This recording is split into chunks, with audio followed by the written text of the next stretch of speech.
بسم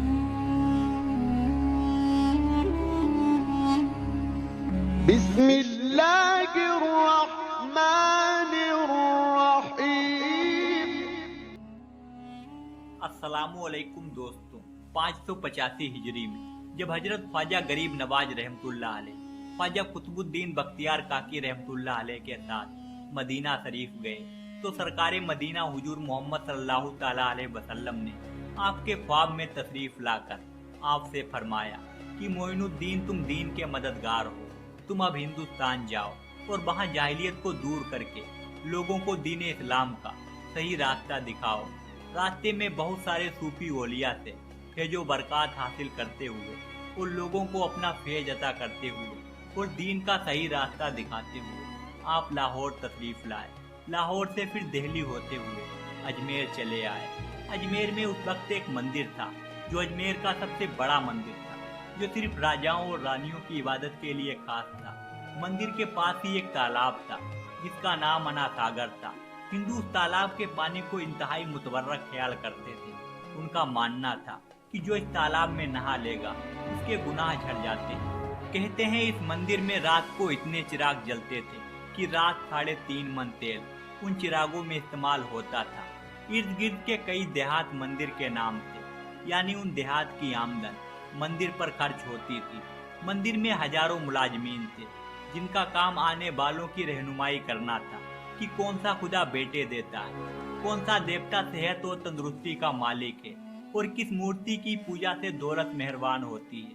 خواجہ غریب نواز رحمۃ اللہ علیہ اس مندر کے پاس تشریف لے گئے اور انا ساگر سے کچھ فاصلے پر چٹائی بچھا کر اپنے مریدوں کے ساتھ بیٹھ گئے۔ عصر کا وقت ہونا ہی چاہتا تھا، لہٰذا آپ نے قطب الدین بختیار کاکی رحمۃ اللہ علیہ سے اذان دینے کو کہا۔ کفر و شرک کے گڑھ اجمیر میں اللہ کی وحدانیت اور محمد مصطفیٰ صلی اللہ تعالی علیہ وسلم کی رسالت کا یہ پہلا اعلان تھا۔ وہ لوگ اسلام سے مکمل طور پر لا علم تھے، نہیں جانتے تھے کہ اسلام کیا ہے۔ چنانچہ اذان کی آواز سن کر وہ حیران ہوئے اور اپنے گھروں سے نکل آئے۔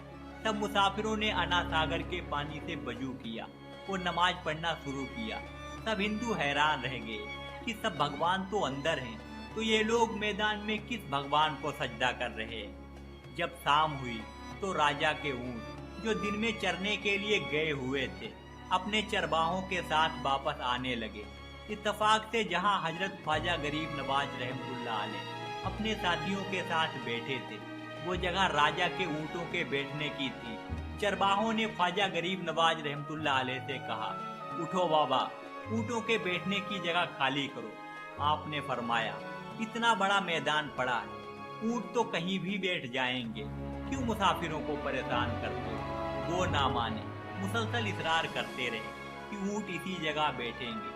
آخر انہوں نے بہت بدتمیزی سے کہا، یہ راجا کے اونٹوں کے بیٹھنے کی جگہ ہے اور ادھر راجا کے اونٹ ہی بیٹھیں گے، تم لوگ کہیں اور ڈیرا لگاؤ۔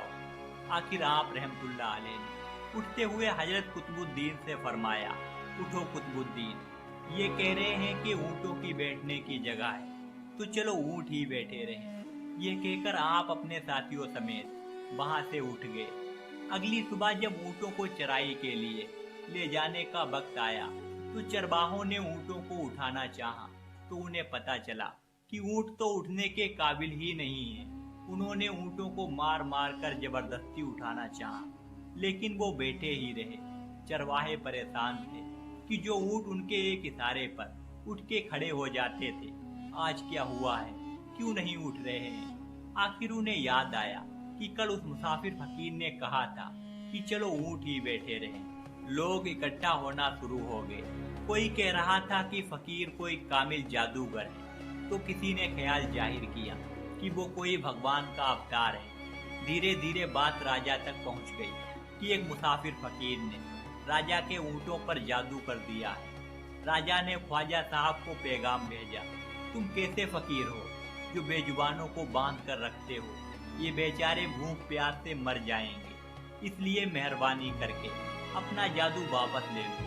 آپ نے فرمایا، ہم مسلمان ہیں اور مسلمان بددعا نہیں کرتے نہ ہی جادو کرتے ہیں۔ جاؤ کہو جس کے حکم سے بیٹھے تھے उसी के हुक्म से उठ खड़े हो। अब जो जाकर उठाया तो ऊँट फौरन उठ गए। हिंदुओं की दिलचस्पी उन मुसाफिरों में बढ़ने लगी। पांचों वक्त अजान होती और नमाज अदा की जाती।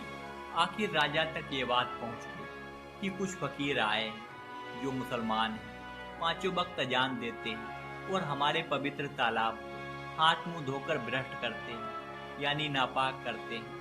राजा ने फकीरों को पैगाम भिजवाया कि तुम लोग मांस गोश्त खाते हो, हमारे धर्म के खिलाफ बोलते हो और तो और हमारे पवित्र तालाब को हाथ डालकर नापाक करते हो, जो हम बर्दाश्त नहीं कर सकते, इसलिए तुम लोग यहाँ से चले जाओ। आपने फरमाया, और भी तो इतनी दुनिया आती है, हमारे पानी ले लेने से कौन सी कमी आ जाएगी। लेकिन वो कहने लगे कि वो सब हमारे धर्म के लोग हैं और तुम दूसरे धर्म के। आइंदा तुम लोगों ने तालाब को नापाक किया तो हम सख्ती से पेश आएंगे। आपने हजरत कुतुबुद्दीन बख्तियार काकी रहमतुल्लाह अलैह से फरमाया, कुतुबुद्दीन शायद ये लोग आइंदा हमारे पानी लेने पर कोई फसाद बर्पा करेंगे। जाओ एक कासा पानी ले आओ ताकि जरूरत के वक्त कुछ पानी तो मौजूद हो। लिहाजा हजरत कुतुबुद्दीन रहमतुल्लाह अलैह उनसे फरमाया, चलो हम कासा भर लेते हैं। वो इस शर्त पर मान गए कि तुम्हारा जिस्म पानी से नहीं छूना चाहिए। हजरत कुतुबुद्दीन रहमतुल्लाह अलैह तालाब की सीढ़ियों पर जा बैठे और पानी को कासे में भर लिया। ज्यों ही पानी को कासे में भरा, अनासागर सूख चुका था।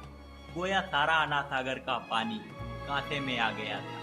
अनासागर का खुश्क होना था कि पूरे अजमेर में कोहराम मच गया और वो रो रहे थे कि हम जो गुनाहों की गठरियां लादे हैं और अनासागर में गुस्ल करके उनसे छुटकारा पा लेते हैं, अब हम गुनाहों का बोझ लिए किधर जाएंगे।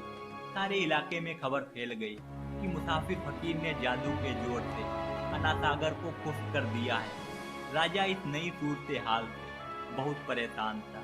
उसने अपने वजीरों को बुलाया। सबने यही कहा कि फकीर या तो जादूगर है या फिर वाकई कोई कामिल फकीर है। साथ ही वो लोग परेशान हुए कि अजमेर की रौनक तो थी ही अनासागर के दम से, जिसकी वजह से दूर दूर से लोग अजमेर आते थे और अपना ईमान ताजा करके लौटते थे। अनासागर के खुश्क हो जाने से हिंदू धर्म की तबलीग को बहुत बड़ा धचका लगेगा और ये बहुत तशवीशनाक बात थी। आखिर तय पाया गया कि फकीर से मुज़ाकरात किए जाएं।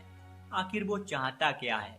अगर उसके मुतालबात माकूल होंगे तो तस्लीम कर लिए जाएंगे, या फिर सब मर्द औरतें और बच्चे जाकर फकीर की मन्नत समाजत करें कि लोगों को परेशानी से निजात दिलाओ और हम पर करम करो।